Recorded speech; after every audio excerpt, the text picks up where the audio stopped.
ലോക സർവമത സമ്മേളനത്തിന് തുടക്കം. ശിവഗിരി മഠം വത്തിക്കാനിൽ സംഘടിപ്പിക്കുന്ന സർവമത സമ്മേളനത്തിനാണ്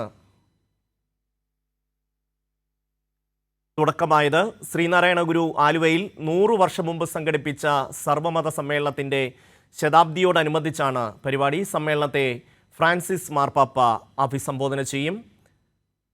അഫ്സാന ചേരുന്നു ന്യൂസ് ഡെസ്കിൽ നിന്ന്.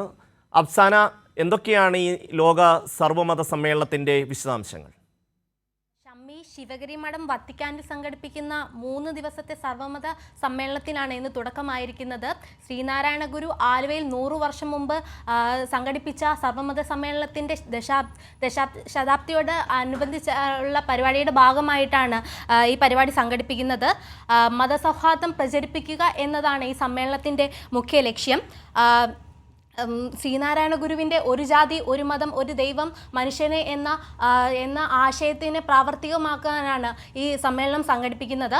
3 ദിവസത്തെ സമ്മേളനമാണ് നടക്കുന്നത്. നവംബർ 29, 30, ഡിസംബർ 1 തീയതികളിലാണ് സമ്മേളനം നടക്കുന്നത്.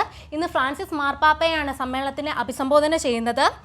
വിവിധ രാജ്യങ്ങളിൽ നിന്നുള്ള 100 പ്രതിനിധികളും ഇന്ത്യയിൽ നിന്നടക്കമുള്ള ജനപ്രതിനിധികളും സന്യാസിമാരും സമ്മേളനത്തിൽ പങ്കെടുക്കും.